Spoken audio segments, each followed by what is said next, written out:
आप सभी का यहाँ स्वागत है। आज अंतर्राष्ट्रीय महिला दिवस के अवसर पर हम सभी इकट्ठे हुए हैं और आज हम बात करेंगे, चर्चा करेंगे स्वावलंबन स्वतंत्रता की पहली सीढ़ी। तो नई दिशाएं हेल्पलाइन के सौजन्य से ये कार्यक्रम हो रहा है। आपका यहाँ बहुत बहुत स्वागत। तो हम अब माँ सरस्वती को माल्यार्पण करेंगे।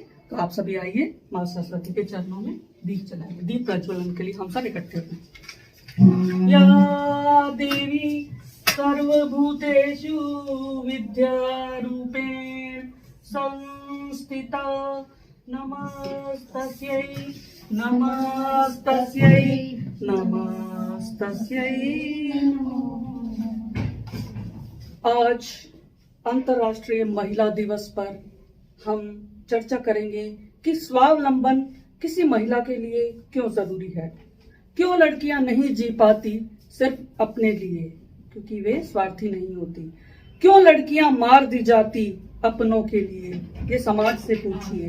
ये कैसी परीक्षा, कैसी परिभाषा, क्यों सपनों को सूली चढ़ाती। क्यों मरने से पहले बेमौत मार दी जाती। क्यों मरने से पहले बेमौत मार दी जाती। जीवन की रेखा हथेली पर लंबी होने के बावजूद। जी, ये प्रश्न प्रत्येक लड़की समाज से करती है। तो दोस्तों, इसी परिप्रेक्ष्य में मैं अपनी दूसरी कविता आपको सुनाती हूँ। इससे आपको मालूम हो जाएगा कि हमारे समाज में स्त्री की क्या दशा है। इसका शीर्षक है स्पेस। पुरुष सत्ता से उभी हुई औरतें घर से बाहर रेस्तरां में बैठी पुरुषों की तरह जीना सीख रही। फिर भी कोमलता, दयालुता शेष है उनमें। चुलबुलाहटें, मुस्कुराहटें दबी उनके गहरे मेकअप के नीचे। फिर भी ममता और प्रेम बाकी है उनके हृदयों में। फिर भी ममता और प्रेम बाकी है उनके हृदयों में। 2 घंटे उधार मांग कर लाई पति घर में अकेले बाट जोहते। 2 घंटे उधार मांग कर लाई पति घर में अकेले बाट जोहते। मोबाइल पर दवा पूछते, याद करते। बुढ़ापे में अक्सर पति दे देते स्पेस, कुछ मालिकपना दिखाते हुए। तो दोस्तों, इस कविता को सुनाने का मेरा एक ही मतलब था कि स्त्री अपने आप में सशक्त है। मैं मानती हूँ उसे सशक्तिकरण की आवश्यकता नहीं है, उसे सिर्फ बताने की आवश्यकता है। सशक्त है, लेकिन सबसे जरूरी है आज कि वह स्वावलंबी हो। स्वावलंबी का अर्थ है कि वे बहुत सारे, जैसे स्त्रियों को मैंने देखा है कि फाइनेंशियल जो भी परिस्थितियां होती है, फाइनेंशियल पोजीशन या जो भी होती है, बातें होती हैं, वे उससे कतराती हैं। अक्सर हम लोग कोई फैसला करते हैं, पति पर छोड़ देते हैं कि घर खरीदना है या कोई भी फाइनेंस से जुड़ी चीज होती है या गाड़ी से कोई गाड़ी खरीदनी है, तो महिलाएं जो है आगे नहीं आती हैं। तो और इसीलिए पति भी कई बार बोल देते हैं कि रहने दो, तुम्हारे बस की बात नहीं है। तो दोस्तों, मुझे ऐसा लगता है कि हमें अपनी शक्ति को पहचानना है। हमारे अंदर इतनी ताकत है कि ये जो कहते हैं ना कि स्त्री पृथ्वी है, उसके इर्द गिर्द सब घूमते हैं। हालांकि जो पृथ्वी है वह घूमती है चंद्रमा के इर्द गिर्द, शायद ऐसा ही कुछ ऐसा है। लेकिन पृथ्वी, उसके अंदर एक धैर्य है, सहने की एक क्षमता है। लेकिन कभी कभी क्या होता है, इस क्षमता को ना लोग उसका फायदा उठाते हैं, लोग शोषण करते हैं। तो स्त्री को समझना होगा कि कहां उसको रोकना है, उस शोषण को। तो मेरा यही मानना है कि मैं प्रत्येक स्त्री को एक ही बात कहती हूँ। एक तो सबसे बड़ी बात है कि पढ़ना। आप किसी भी उम्र में पढ़िए, पढ़ने की कोई उम्र नहीं होती। और कला सीखना, आपके अंदर एक हुनर होना चाहिए जिससे आप मुसीबत के वक्त आपको किसी के आगे हाथ फैलाने की जरूरत ना पड़े। कोई भी कला हो, आप अपनी रोजी रोटी खुद कमा सकें। तो मुझे लगता है मेरा इतना ही काफी कहना होगा कि स्वावलंबी होना हर महिला को चाहिए कि इस दिशा में वे कदम बढ़ाए। तो धन्यवाद दोस्तों।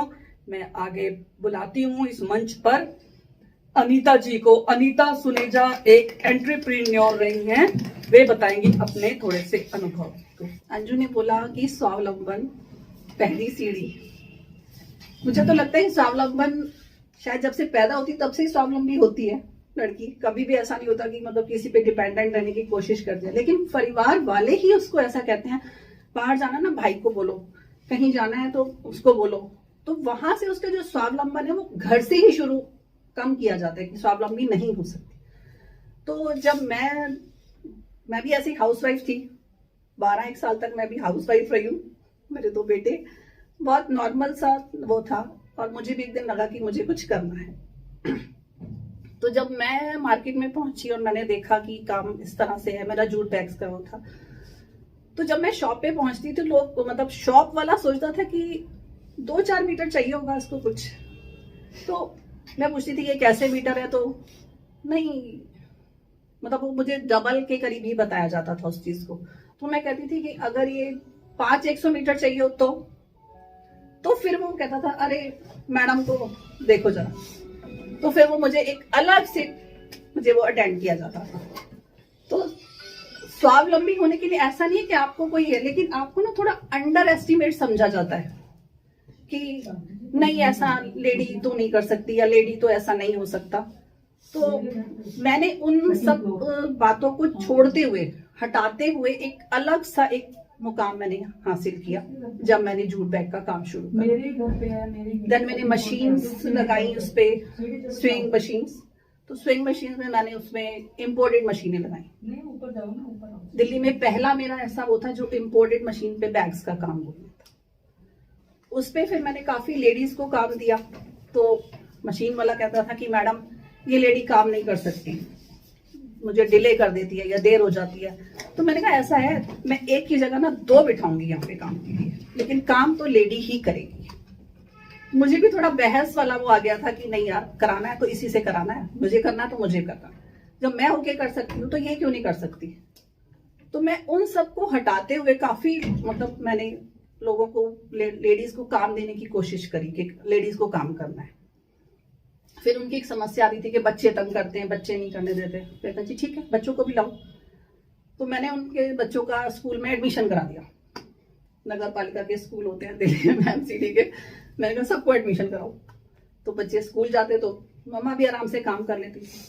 तो स्वावलंबी होने के लिए कोई उम्र नहीं है, कोई वो नहीं है कि कब आपको स्वावलंबन हो, लेकिन ये है कि आपको कुछ ना कुछ करना है। और इसको जगाने के लिए ना आपके अंदर एक होता तो है, लेकिन एक सामने वाला भी जगाने के लिए चाहिए होता है। तो हम जब भी अपनी फैमिली में नियर डियर जब भी हमें कोई दिखता है ऐसा, तो हमें उससे बात करनी चाहिए। हम कई बार जाते हैं फैमिली में होके और वापस आ जाते हैं। अगर हमें लगता है कि वो थोड़ा चुप है या वो ऐसा है, तो हमें उससे बात जरूर करनी चाहिए। हो सकता है कि हमारे 2 शब्द उसके लिए थोड़ा सहारा बन जाए, या उसके लिए कोई उम्मीद बन जाए, करने वाला मोटिवेशन। या तो मैं वही कह रही हूँ। तो मतलब एक थोड़ा सा आज का ही इंसिडेंट है कि मैं बड़े आराम से रिटायर्ड लाइफ अपने घर में जी रही हूँ। कल अंजू का मैसेज आया, तो अंजू मुझे मतलब मैसेज आया कि आज फंक्शन है। मैंने कहा ठीक है, मतलब महिला दिवस मना रहे हैं। तो मैंने ना उसे थोड़ा इग्नोर सा मारा। तो आज सुबह जब इसका फोन आया तो मैंने कहा यार, तो उसका फोन आया तो अब मुझे जाना ही पड़ेगा। तो मैंने मतलब अब इसने मुझे जगाया कि अब आप आ जाइए। तो ये एक इसके लिए कोई उम्र नहीं होती, कोई वो आप कर सकते हैं, कभी भी जाए कभी भी कर सकते हैं। लेकिन आप जागिए, आप अपने साथ वाले को जगाइए और सबको अपने आसपास थोड़ा हिम्मत बढ़ाइए कि आप भी ऐसा कर सकते हैं। बहुत अच्छी बात है। क्योंकि कहीं ना कहीं आपका एक जरा सा बोल जो है वो दूसरे बंदे को कहाँ उसको मतलब सहारा दे जाए, या कहाँ उसके लिए उम्मीद बंधा जाए, वो आपके लिए बहुत जरूरी है। आप रोज अपनी लाइफ जीते हैं, चले जाते हैं, मतलब कहते हैं कि परोपकार करना। परोपकार कोई ऐसा नहीं कि आप जाएंगे और परोपकार करके वापस आ जाएंगे। परोपकार ये नहीं है। परोपकार वो है कि मतलब आपने अंदर सोचा और आपने कहा कि यस, आप मतलब इवन आप अपने काम वाले से भी 2 शब्द उसको भी दे देते हो ना, तो वो भी आपके लिए उसको बूस्ट कर जाते हैं कि यस मैं भी कुछ कर सकता। तो ये एक वो है कि, और बाकी अंजू ने इतना बोला ही है। तो नेक्स्ट कड़ी में अब मैं स्वागत करती हूँ डॉक्टर ज्योति का। अब ये बताएंगी कि स्वावलंबन, इनके नजरिए से स्वावलंबन का अर्थ क्या है। डॉक्टर ज्योति। नमस्कार आप लोगों सभी को अंतर्राष्ट्रीय महिला दिवस के बहुत बहुत शुभकामनाएं।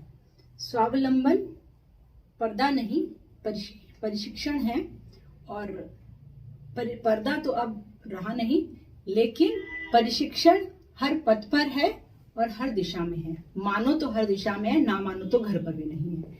पर वास्तविकता ये है कि हम हर दिशा में जहां जाते हैं, एक नारी दूसरी नारी को अगर लेकर चले तो हम सब अपलिफ्ट होकर, हम सब एक दूसरे की सहायता बनकर बहुत कुछ कर सकते हैं। जैसा कि अनीता जी ने बोला कि हम घर से जब बच्ची पैदा होती है तो हम तभी बच्ची को ये कह सकते हैं कि आप किसी पर निर्भर हैं। वो निर्भर नहीं होती, उसको निर्भर बनाया जाता है। और हम अगर उसको निर्भर ना बना के आत्मनिर्भर शुरू से ही बना दें तो आज जो स्थिति पैदा हुई है वो कभी पैदा होती नहीं और होगी भी नहीं। अब आने वाले युग में 21वीं सदी जो है वो 21वीं सदी में भारतीय नारी या दूसरी नारी, अंतर्राष्ट्रीय दिवस हम मना रहे हैं तो शायद आने वाला कल हमारा ये होगा कि एक नारी भारी पड़ेगी पुरुष पर। ये मैं बिल्कुल मानती हूँ और दावे के साथ इसलिए कहती हूँ कि वास्तविकता में नारी को अपनी पहचान बनानी आ गई है, आनी चाहिए भी। उसको अपनी पहचान इसलिए बनानी चाहिए कि उसको अपनी इज्जत खुद अपनी निगाहों में करनी आनी चाहिए। अगर वो अपनी इज्जत खुद नहीं करेगी तो समाज कभी उसकी इज्जत नहीं करेगा, क्योंकि घर में ही उसको जब ये बोला जाता है कि तू नहीं कर सकती या तू नहीं जा सकती तो अपनी आवाज कभी उठाती ही नहीं। जब वो अपनी आवाज अपने माँ बाप के सामने उठाएगी तभी वो अपने जॉब में, तभी वो अपने ससुराल में, पर अपने दायरे को और अपने राइट्स को देखते हुए उठाए। मैं ये नहीं कहती कि गलत रास्ते पे चल के उठाए, हाँ अपने दायरे और अपने सीमाओं में रह करके उठाए। तो वो है कि स्वावलंबन। और ये एक बहुत गलत बात कहें कि औरत ही औरत की दुश्मन है, इस बात को मैं कहती हूँ बिल्कुल और बिल्कुल गलत है।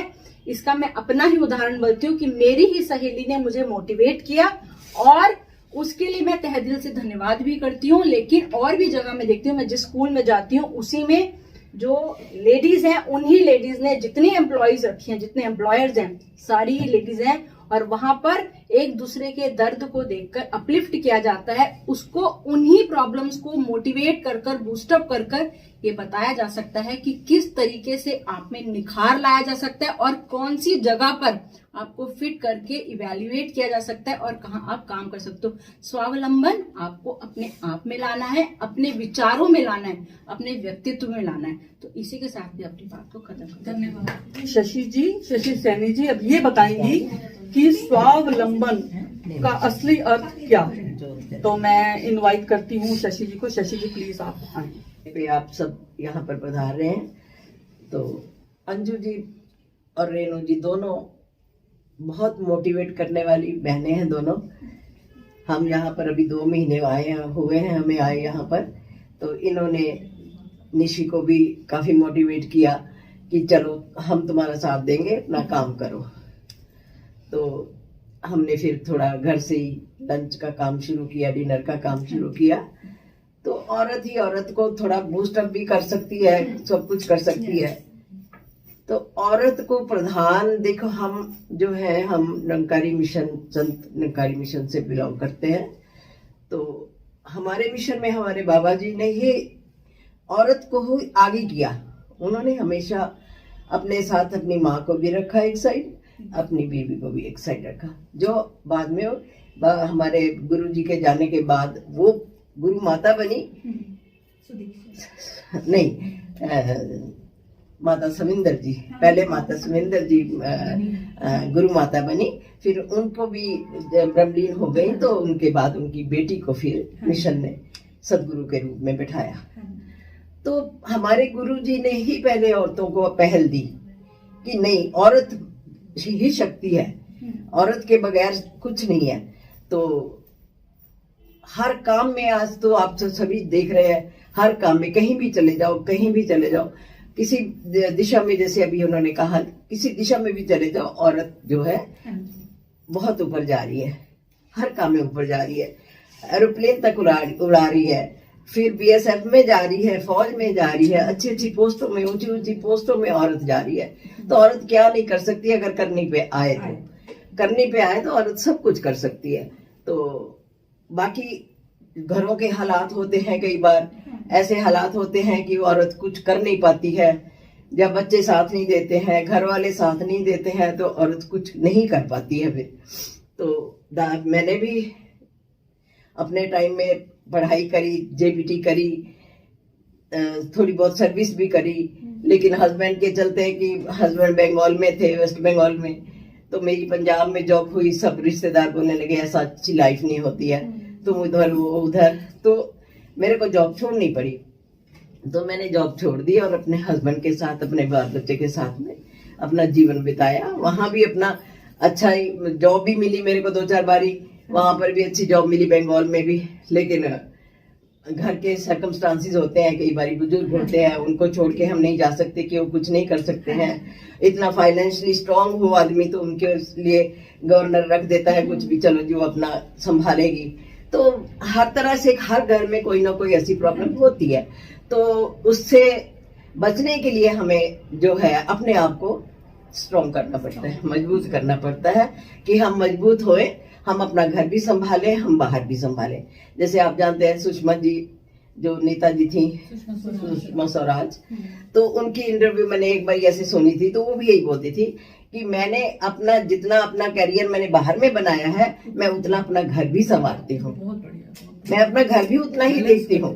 मैंने उनका एक बार ये बयान सुना था, तो बड़ा अच्छा लगता है जब औरतें जो बाहर भी संभाल लेती हैं और घर भी संभाल लेती हैं प्यार से, लड़ाई झगड़े के बगैर, तो वो ही अच्छा लगता है। तो आज इसी पे ये जो इन्होंने महिला दिवस, अंतर्राष्ट्रीय महिला दिवस के रूप में मनाया, तैयार किया, तो बहुत अच्छा लगा है इनके साथ। हम तो 2 महीने हुए, हमको लगता है पता नहीं सालों से इनके साथ आके रह रहे हैं। इतना ये प्यार देती हैं दोनों बहनें, इतना प्यार देती हैं ना कि मैं इसको बयान नहीं कर सकती हूँ। तो मैं तो कहती है God bless them too much, इतना ब्लेस होए, इतना बड़े चढ़े कि सबको ऐसे ही प्यार करें, सबके साथ प्यार से रहें और मोटिवेट करती रहें। नमस्कार। चाहती हूँ शांति आर्या जी को, और अब ये परिचय देंगी अपना, इन्होंने कैसे महिला ट्रेन चलाई फरीदाबाद से दिल्ली, और अपने विचार रखेंगे। शांति आर्या जी। सबसे पहले मैं महिला दिवस की आप सबको बहुत बहुत मुबारक देती हूँ और प्रभु से प्रार्थना करती हूँ कि सबके सब आगे बढ़ें और अपने बेटियों को, बेटों को, बच्चों को आगे बढ़ाएं। महिला ट्रेन चलाने के मकसद ये था कि ट्रेन में बहुत ज्यादा परेशानी होती थी, लड़के बहुत छेड़ते थे लेडीज को और भीड़ भी बहुत होती थी। उस भीड़ में तो कुछ भी हो सकता था। उसी को देखते हुए हमने बड़ी कोशिश की, बहुत लेटर लिखे, हर जगह जगह गए कि महिला ट्रेन चलनी चाहिए, चलनी चाहिए।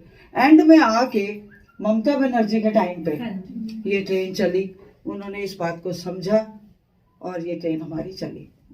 और ये अकेला हमारा सहयोग नहीं है, इसमें सारी लेडीज जितनी भी थी वो ट्रेन के आगे खड़ी हो जाती थी कि हमारी ट्रेन चलनी चाहिए या कुछ भी है। जब भी परेशानी होती थी, लेडीज को तंग करते थे लड़के, तो ट्रेन रोक दी जाती थी, लड़कियां खड़ी हो जाती थी, आज हमारा डिब्बा एक कम क्यों आया। एक दिन 2 आते थे तो दूसरे दिन 1 आ गया, उसी को लेके हम ट्रेन नहीं चलने देते थे। तो सबको ये पता चल गया कि लेडीज में कुछ दम है, इन लेडीज में, खास करके जो फरीदाबाद से चलती है। और हमारी देखा देखी सोनीपत, पानीपत और आपका गाजियाबाद, रेवाड़ी, इस तरफ भी लेडीज ट्रेनें चल गई। तो मैं तो ये कहती हूँ कि महिला शक्ति जो है वो सब कुछ कर सकती है। कुछ ऐसा नहीं है कि किसका फोन है, कुछ भी ऐसा नहीं है। इसको कोई बात नहीं, साइलेंट पे कर दो। तो ऐसा कुछ भी नहीं है कि महिलाएं नहीं कर सकती, और महिलाएं एक दूसरे का साथ भी देती हैं, ऐसी बात नहीं है कि नहीं देती। पर इसके बावजूद भी आप ये कहते हैं कि महिला महिला की दुश्मन नहीं होती, होती हैं। वो तो जेंट्स भी एक दूसरे के दुश्मन होते हैं, जेलसी भी होती है। तो मैं सोचती हूँ कि हमें अपने बच्चों को ये सिखाना चाहिए कि लेडीज के साथ तो विशेष करके जेलसी ना करें और आपस में प्यार से रहें। सास बहू बेटी जो हैं उनको भी प्यार से रहना आना चाहिए, नहीं तो नंद भाभी के झगड़े ही बतेरे हो जाते हैं। लोग कहते हैं कि यदि जिस घर में ननद है भाभी नहीं बच सकती। आजकल तो ये प्रॉब्लम आ गई, जबकि 2 बच्चे हैं, पहले तो कितने कितने बच्चे होते थे, तब भी बचते ही थे। लेकिन अब सहन शक्ति कम हो रही है। हमें मेन फोकस जो है इस चीज पे करना चाहिए कि हमारे बच्चों में थोड़ी सहन शक्ति आए और हमारे लड़कों को भी तमीज सिखानी चाहिए हमें कि वो लेडीज का सम्मान करें। यदि वो सम्मान नहीं करेंगे तो मेरा ख्याल है फिर लेडीज के लिए बहुत दिक्कत हो जाएगी। वो कितना भी सेल्फ डिफेंस सीख ले, कितना भी आगे बढ़ जाए, यदि जेंट्स सम्मान नहीं करेंगे तो वो अकेली लेडीज को तो चैन से नहीं रहने देंगे। 4 जेंट्स मिल गए तो उनके लिए तो प्रॉब्लम होगी। तो हमें अपने लड़कों को भी संस्कार देना है ताकि हमारे लड़के लड़कियों के साथ तमीज से पेश आए और हमारी लड़कियां आगे बढ़ सकें। जितनी बढ़ी हुई है ना, इससे कई गुना आगे बढ़ सकती हैं यदि हमारे लड़कों को तमीज आ जाए। तो हमारा मेन फोकस अब इस पे भी होना चाहिए कि लड़कों को तमीज आए। हम सिखाएं अपने बच्चों को, बेटों को विशेष करके संस्कार दें। मेरा बस यही कहना है आज कि हम अपने बच्चों को संस्कार दें ताकि हमारी जो महिलाएं हैं वो आगे बढ़ सकें और आगे बढ़ सकें। अभी तक तो बहुत ज्यादा आगे हो रही हैं, बढ़ रही हैं, इससे कई गुना आगे बढ़ सकती हैं हमारी महिलाएं। इसी के साथ मैं आप सबका धन्यवाद करती हूँ और महिला दिवस की आपको बहुत बहुत मुबारक देती हूँ। Thank you. आगे की कड़ी में मैं बुलाती हूँ साइकोलॉजिस्ट हैं रेनू अरोड़ा। रेनू अरोड़ा जी, अब आप बताएंगी कि स्वावलंबन स्वतंत्रता की पहली सीढ़ी कैसे है। स्वागत आपका। नमस्कार। मैं आप सबको अंतर्राष्ट्रीय महिला दिवस की शुभकामनाएं देती हूँ। और जैसे अंजू जी ने बताया कि स्वावलंबन सफलता की पहली सीढ़ी, तो स्वावलंबन मेरे लिए ये है कि तन, मन और धन तीनों से अगर एक औरत आत्मनिर्भर है तो उसके लिए वो सफलता की पहली सीढ़ी है कि वो किसी पे तन से अपना काम खुद करती हैं, अपने शारीरिक रूप से सक्षम है, अपने मन की भावनाओं पे, चाहे वो क्या कैसे कहें, आप कुभावनाएं हैं चाहे आपकी सब भावनाएं हैं, आप उस पे आपका अच्छे से कंट्रोल है, आप निर्भर हैं अपने मन पे। और धन का मतलब जैसे अगर नॉन वर्किंग है तो हम कहेंगे वो कैसे सक्षम हुई धन से। आप अपने परिवार में आप सर्विसेज देती हैं, आप अपने बच्चों को संभालते हैं, आप अपने हस्बैंड की हर जरूरत का पूरा करते हैं, आप अपनी फैमिली का ध्यान रखते हैं, तो आपकी जो सर्विसेज हैं, आप जो सेवा कर रही हैं उनके लिए, तो वो नॉन वर्किंग उनके लिए एक धन से आत्मनिर्भर उनसे बड़ा कोई नहीं। बहुत अच्छा। वर्किंग विमेन का समझ आता है कि नेचुरली वो बाहर जाके भी सब संभालती हैं, घर पे भी, लेकिन एक नॉन वर्किंग, मेरा एक्सपीरियंस ये है कि जो होम मेकर है उसके लिए हमारे देश में मुझे लगता है जगह है ही नहीं। लोगों से पूछा जाता है, लोग बोलते हैं कि होम मेकर, अच्छा आप होम मेकर हो, कि जैसे होम मेकर कुछ करती ही नहीं है। आप ये सोचिए, मैं अपना छोटा सा एक अनुभव बताऊंगी। मैंने काफी जगह जॉब की, लेकिन मैं जॉब में जब भी जाती थी ना, पता नहीं मेरे दिमाग में ना मेरा हमेशा मन रहता था मेरे परिवार में क्या हो रहा होगा, मेरे बच्चे कैसे होंगे। मुझे लगता है कि उस भावना को लेके मैं कभी भी आज तक कहीं टिक नहीं पाई। तो मेरे अंदर ये कमी है कि कहीं ना कहीं मैं उसमें जगह में पार्टों में बढ़ जाती थी कि मैं क्या करूं। चलो लकीली मुझे घर में कभी भी किसी ने लकीली कभी कुछ नहीं बोला कि तुम काम नहीं कर, कभी किसी ने जताया नहीं। जहां तक मैं अपने ही घर में तारीफ करूंगी लोगों की, वो तो कहते हैं कि मतलब बहुत अच्छा है कि तुम जो कर रही हो, तुम जो हमारे लिए कर रही हो, उसके लिए तो हम हमेशा ही तुम्हारे आभारी रहेंगे कि तुमने हमारा जो साथ दिया है। तो मुझे बस यही, औरतों के लिए मुझे कुछ मेरे को बस ये लगता है कि न्यूज़पेपर आज पूरे भरे हुए हैं, विमेंस डे, ये वो बहुत कुछ है। अरे ये औरतें पूरे साल में क्यों, उनके लिए अखबार क्यों नहीं भरे होते, सिर्फ एक दिन के लिए क्यों नहीं? एक दिन में आपके रेप्स के केसेस कम होंगे, न्यूज़पेपर में क्यों ऐसा है? मुझे इस बात से बस यही लगता है कि औरतों के लिए आपके 365 दिन होने चाहिए। सिर्फ एक दिन में आप औरतों के लिए आप कुछ नहीं कह सकते कि औरतें बस आज औरतों ने ये किया वो किया। आप 364 दिन भूल जाते हैं कि आप औरतों को। बस मेरा ऐसा कोई नाराजगी का कोई वो नहीं है लोगों से, सबकी अपनी अपनी सोच है। बस मुझे औरतों से एक ही मेरी ख्वाहिश है, औरतों से मैं हाथ जोड़ के विनती करती हूँ, दूसरी औरत का साथ दो। हर एक औरत का साथ दो। मतलब औरतों के लिए अगर आप खड़े हो गए तो आदमियों की बिसात नहीं है कि आपको कहीं दबा पाएंगे, बहुत ज्यादा वो लगते हैं। तो बस मैं यही कहना चाहती हूँ कि अगर औरतें साथ में हैं तो आदमियों जी आपको राम राम, जय थैंक यू। आगे की कड़ी में मैं बुलाती हूँ निशी सैनी जी को। ये भी एंटरप्रेन्योर हैं। ये बताएंगी कि ये क्या सोचती हैं स्वावलंबन को लेकर। निशि जी, आपका स्वागत है। इंटरनेशनल वुमेन्स डे पर सबको मेरा नमस्कार। हम महिला सशक्तिकरण की बात करते हैं, महिला सशक्त तो है बस, और जब हम उससे कंपेयर करते हैं जेंट्स से, मेंटली वो जेंट्स से स्ट्रांग है लेकिन फिजिकली वो वीक है, इसलिए उसका शोषण किया जाता है ना। ये बात आप सब इस बात से सहमत होंगे या नहीं कि हर फील्ड में लेडीज आगे हैं। टीचिंग जॉब है उसमें भी लेडीज को आगे रखा जाता है क्योंकि उसमें पेशेंस है, उसमें प्यार है लोगों के लिए, है ना। लेकिन जेंट्स में पेशेंस नहीं है, वो हर बात में जल्दी से वो हो जाते हैं। तो भाई वो फिजिकली स्ट्रांग है जेंट्स, इसलिए वो लेडीज का फायदा ज्यादा उठाते हैं कि नहीं हम इसको मेंटली वो करें, प्रेशराइज करें। तो वुमेन्स डे पर मैंने भी शादी के बाद, शादी से पहले जॉब की थी, 3-4 साल जॉब करी, लेकिन मुझे लगता था मैं सुपर वुमन नहीं हूँ कि मैं घर भी संभाल लूंगी और वो भी संभाल लूंगी, तो मैंने जॉब छोड़ दी। ठीक है, 2 बेटे हुए, उसके बाद 12 साल तक घर में रहे मैं, मम्मी। वही जैसे बताया अभी हम निरंकारी मिशन से वो करते हैं, तो हमारा सेवा, सिमरन और सत्संग ये था। तो हम भाभा के सब काम करके संगतों में भी जाते थे, खूब लगे अच्छा। जो ये धार्मिक कहते हैं स्पिरिचुअल कि सृष्टि किससे चल रही है, लेडीज जो इतना संगतें करती है उनकी वजह से चल रही है। कहीं उनके उसमें जो है हम स्पिरिचुअल इतने हैं, जब तक हमारी स्पिरिचुअलिटी नहीं होगी ना कि वो भगवान है जो करने वाला वही है, अगर हम उसको नहीं मानेंगे तो हम सब अपने ऊपर लेते हैं कि हम करने वाले हैं, लेकिन हम कौन है। हम कहते हैं उसकी मर्जी के द्वारा पत्ता भी नहीं हिलता है। तो 12 साल के बाद बस घर में रह के थोड़ा फेडअप हो गए थे, तो मेरी ऐसे जैसे कोई आपको मोटिवेट करता है वो सब। मेरी भी एक फ्रेंड थी, गुरु बहनी थी हमारी, उसने कहा निशा बाहर निकलो। उसने मेरे को टीचिंग जॉब में एज अ छोटे बच्चों के लिए उसने मेरे को किया, क्योंकि ग्रेजुएशन जस्ट किया हुआ था, कुछ और किया हुआ नहीं था। तो उसने मुझे प्ले स्कूल में लगवाया, वहां मैंने टीचिंग जॉब की। उसके बाद बच्चों की स्कूल में मुझे टीचिंग जॉब भी मिल गई, वहां भी किया, ट्यूशन भी पढ़ाई, बहुत कुछ किया। अच्छा, लेकिन वही फिर घर के प्रायोरिटी घर को थी, क्योंकि वही की मम्मी की हालत ठीक नहीं, ससुर भी थे, इनके भी पिताजी हमारे साथ रहते थे, तो फैमिली बड़ी थी, सबको देखना और पॉसिबल नहीं था। तो मैंने टीचिंग जॉब भी छोड़ दिया, कुछ अपनी भी तभी ठीक नहीं रहती थी।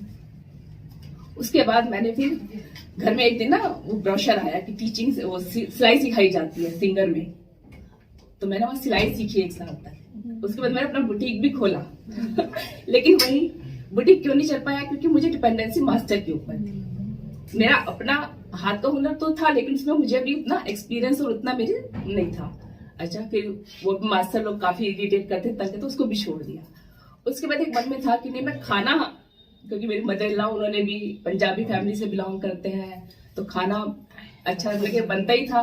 और बाकी सीखने का जज्बा हमेशा रहा है मेरा, कुछ ना कुछ मुझे लगता है कि मैं सीखती रहूं। जैसे आप जूट बैग्स बनाती है, मैंने भी स्टाइलिश बैग्स बनाए कपड़ों के, यूट्यूब पे देख देख के, जो सिंगल सिलाई में सीखा था। सिलाई का भी मुझे बहुत शौक है, अपने कपड़े भी सिले, हुए सूट्स भी मैंने काफी सिले। तो अच्छा, वो भी छोड़ दिया। फिर उसके बाद मेरे को मन में था कि मैं वो करूँ ये कुकिंग का, कि नहीं मैं टिफिन सर्विस शुरू करूं। तो पहले हम जिस रेंटेड हाउस पे रहते थे वहां से मेरा एक प्लान चल रहा था, लेकिन मेरे की जब भगवान की मर्जी होती है या कोई बूस्टअप करने वाला है तरह से, हाँ, तो मैं तो कहती हूँ भगवान ने सब कुछ आपके लिए प्लानिंग की हुई है, हम नहीं कर सकते कुछ भी, हम कौन होते प्लानिंग करने वाले। तो उसने प्लान किया हुआ था, मुझे एक घर मिला, एक्चुअली 2nd फ्लोर पे था। मम्मी की वजह से मैं थोड़ा बहुत पहले हो रहा था, लेकिन देखो यहाँ आए वही अंजू जी, रेनू जी, बस वो सब किया। और सबकी दुआओं से, भगवान की दुआओं से और उनके मोटिवेशन से, एक लेडी को क्या कहते हैं मोटिवेशन मिल जाए ना जरा सा भी, वो क्या कुछ नहीं कर सकती और अच्छे तरीके से। मैं कह रही हूँ, मैं अगर करती अकेली तो मैं उतनी अच्छे तरीके से नहीं कर पाती, लेकिन यहाँ जो मुझे मेरा फेसबुक के थ्रू भी जो हम ऐड करते हैं या मेन्यू बनाते हैं या हम आपस में प्लान करके कि नहीं आज होली है तो उसको ऐसे सेलिब्रेट करेंगे, कोई भी लगे, तो हमने उनकी वजह से, भगवान की वजह से मैं कहती हूँ कि हाँ, क्योंकि उनकी वजह से बहुत अच्छा हुआ। और हम मेरे को ये माँ की रसोई हमने दिया है, तो मैंने हम लोगों ने 5 फेब से बसंत पंचमी के ऑस्पिशियस डे पर हमने ये शुरू किया था। और पहला ऑर्डर भी मेरे को लगता है इन लोगों ने हमें गुड़ के चावल और पीले चावल मम्मी ने बनाए, तो ऐसे करके हमने ये शुरू किया। क्यों? क्योंकि इसमें हमारा अपना हाथ का हुनर है, हमें डिपेंडेंसी नहीं है किसी के ऊपर, है ना। तो ये सोचते कि हम फिर अब वही धन से लेडीज को होता है कि वो डिपेंडेंट है जेंट्स के ऊपर ज्यादा, है ना। उसको एक एक पैसे के लिए नहीं जी ये दे दो। तो जब छोटी होती है तो फादर के ऊपर, भाई के ऊपर, बड़ी होती है तो पति के ऊपर, फिर बच्चे बेटे हो जाते हैं उनके ऊपर। उसका मतलब अपना तो सिर्फ है ही नहीं कहीं। करना वो बहुत कुछ चाहती है लेकिन लिमिटेशंस है, उसकी प्रायोरिटीज हैं जिसके चलते वो नहीं कर पाती है। तो बस। और अगली कड़ी में मैं बुला रही हूँ डॉक्टर गीता जी को। ये बताएंगी कि स्वावलंबन का अर्थ क्या है, इनकी अपनी जिंदगी में कैसे ये इतनी डॉक्टर बनी या जो भी है। आइए, स्वागत है आपका। Hello, good evening everyone. मैं डॉक्टर गीता हूँ। मैं एक नेवला महाराजपुर करके अपने गांव सुना ही होगा, तो उस डिस्पेंसरी में काम करती हूँ। तो उस पिछले 10 साल से हम काम कर रहे हैं उसमें। तो वहाँ पर हमने काफ़ी कुछ सीखा as a doctor, as a person कि क्योंकि हम लोग बहुत तरह के, मतलब वहाँ पर जब से मैं काम करने लगी तो मुझे ये पता चला कि वी लिव इन 2 इंडियाज, एक भारत है और एक इंडिया है। तो आई थिंक हम लोग बहुत प्रिविलेज्ड हैं, you know, our side of the coin is very privileged, क्योंकि हम लोगों को हमारे पेरेंट्स ने एनकरेज किया, हम लोगों को you know whatever we wanted to be, हमें कभी नहीं बोला गया कि आप ये नहीं कर सकते। तो हम लोगों को कभी ये नहीं था कि हम लोग एम्पावर्ड नहीं है या हमें सिर्फ खाना बनाना है या नहीं खाना बनाना है। It was our choice and we were given that choice. जब मैं मेवला वाले गांव में जब काम करने लगी तो फिर समझ में आया कि not everybody is as privileged and people do have problems. तो हम लोगों ने देखा कि कैसे लड़के के लिए यू नो कहा जाता है कि लड़का बच्चा होना चाहिए, चाहे आपके 3 बच्चे हो जाए, 5 बच्चे हो जाए, लेकिन जब तक लड़का नहीं होता तब तक she is not fully a woman. तो you know she has to give birth to a baby boy. Second was कि अगर आपको फैमिली प्लानिंग करना है, that choice is the husband's choice, not your choice. So your body is not your own. तो आपका जो choice है, आपका हस्बैंड डिसाइड कर रहा है, आपकी मदर इन लॉ डिसाइड कर रही है कि आपको बच्चे होने चाहिए कि नहीं। So the mother-in-law is basically telling, yeah, the society around her is telling her कि तब तक बच्चा करो जब तक कि बच्चे तब तक बॉय नहीं हो जाना चाहिए, या अभी हम यू नो 1 साल के अंदर ही यू नो अभी शादी हुई है, within a year she should have a baby. So women have no control over their bodies. But in सब ने एम्पावरमेंट, जब अंजू कह रही थी तो मुझे एक ही कहानी याद आई, मेवला में ही थी। This lady, she was the youngest, she was I think one of 3 or 4 children, 3 लड़कियां and 1 लड़का। So she was telling me कि मैम मैं अपने घर से बहुत परेशान थी, जिस घर में पैदा हुई वो लड़की। कहती है कि भाई के लिए सब कुछ किया जाता था, वही जब तक लड़का नहीं हुआ उन्होंने 3 बेटियां कर ली, उसके बाद बेटा हुआ, फिर whatever they had a family control or something, and then she said कि बट हम डिस्क्रिमिनेशन देखते थे, मैंने जन्म से ही देखा है। मतलब एक nobody used to you know care for us। जब लड़का हुआ तो उसको इतना प्यार, इतना खाना, इतना सब कुछ, एजुकेशन जो हमें नहीं प्रोवाइड किया। हमें 10वीं के बाद no education and then she was you know totally asked to go off, मतलब शादी हो गई उसकी। बट कहती है कि मैंने तब सोचा हुआ था कि मेरी शादी कहीं पर भी हो, but I am going to make sure कि मेरे 2 ही बच्चे हों and I am going to take care of them, चाहे कैसा भी हस्बैंड मिले। And she said, fortunately for her, she got a husband who was, you know, very encouraging and supportive. तो उसने उससे एक ब्यूटी पार्लर वाला कोर्स करवाया, and she had 2 girls, after which she got a family planning operation done. मतलब which was a very, मतलब मेरे लिए तो it was a really wow kind of a situation कि you know ऐसा भी होता है। तो you know, given the circumstances and everything, she got married, she had children. Husband was supportive. She ran a beauty parlor and you know, I mean she made her own business and बच्चे बिल्कुल NEET clean और बहुत सुंदर आते थे। मतलब ऐसे नहीं कि यू नो जैसे हम लोग बहुत यू नो कहते हैं ना, नहा के धो के पूरा अच्छे से कोम करके, उस तरह से the kids used to come and seeing her and I asked her कि प्लीज आप मेरे यू नो VHND प्रोग्राम्स होते हैं जहाँ village health and nutrition day हम लोग मनाते हैं, मैंने कहा you are like a true empowered woman, we have been given choices। तो मैं ये नहीं कर, हम लोग privileged हैं, you know, for us it is not, it's a given कि यार हम लोग से कोई कुछ बोल नहीं सकता, you know, हम लोग करेंगे जो हमें करना है। बट उसको देखते हुए she fought against her circumstances, she used that discrimination against her to become something positive। So despite having, मतलब डिस्पाइट कहूंगी क्योंकि given the social circumstances she was living in, तो 2 लड़कियां हुई उसकी एंड वही 3-3 साल के गैप पे हुई. So she had full control over her body, she had full control over what she wanted to do in her life. So I would call that a very empowered woman. So I think we should have more stories like that, है ना? मैं चल गलत direction में देखी बोल रही थी. It's okay. So I think that is, for me, it is empowerment, and I would love to see India getting empowered that way. And we should actually rise, beyond our the kind of news that we get, and we should actually give space to these kind of positive stories.